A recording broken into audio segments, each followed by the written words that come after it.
First of all, we need to think of the spiritual path and our practices which lead us to our goal seriously.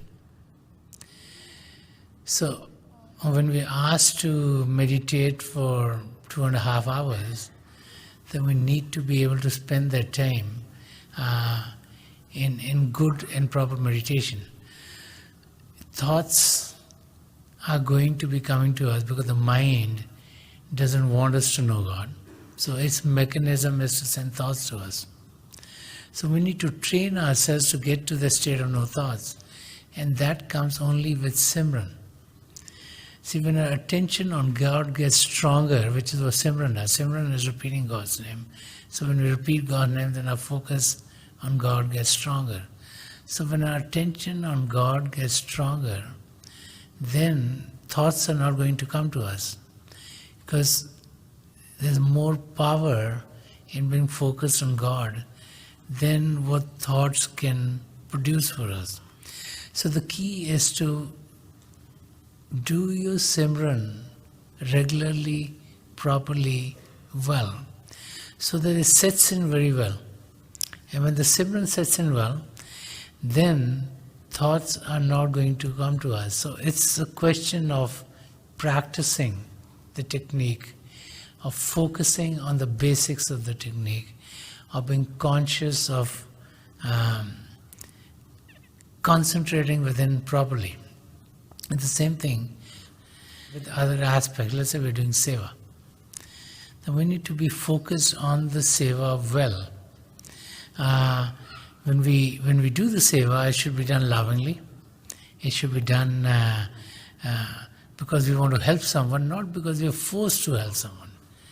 See, there's a difference. If you're forced to carry on an activity or responsibility, then you're just doing it because of your responsibility of taking care of it.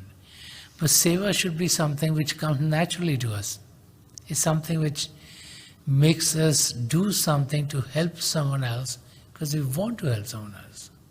Because we want to get to a peaceful atmosphere, because we want that others be benefited through what we've been benefited through.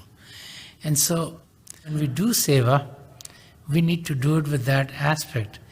When we go to satsang, then our attention needs to be in the satsang. See, we take time out of our other activities to go to satsang.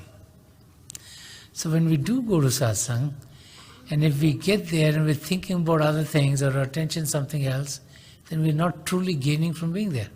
We'll have some gains because we are in the physical presence of the Master, or even if a satsang is carried out in the name of the Master, just being in satsang has its gains. But more benefit can come to us if our attention is totally focused in the satsang. And that comes with practice too.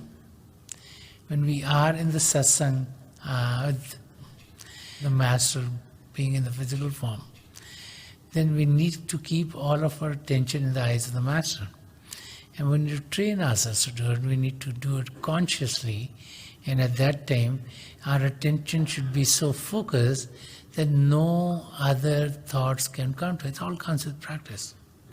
And as we do that, then we'll find that our time spent in satsang is going to be much more fruitful than if we were not totally focused. So once we know where the gains are going to come to us, once we know where we need to be, once we know what we want to attain, then it's our responsibility to take steps to get to those states. And those states can be achieved by each and every one of us. So I would say it's a question of practice. It's a question of being focused. It's a question of having the longing to know God. It's a question of realizing what is truly, truly important to us. And when we realize the importance of the spiritual path, when we realize the importance of this life, when we realize the importance of being one with God and getting off the wheel of transmigration, then we will find that our concentration on the spiritual path would be enhanced.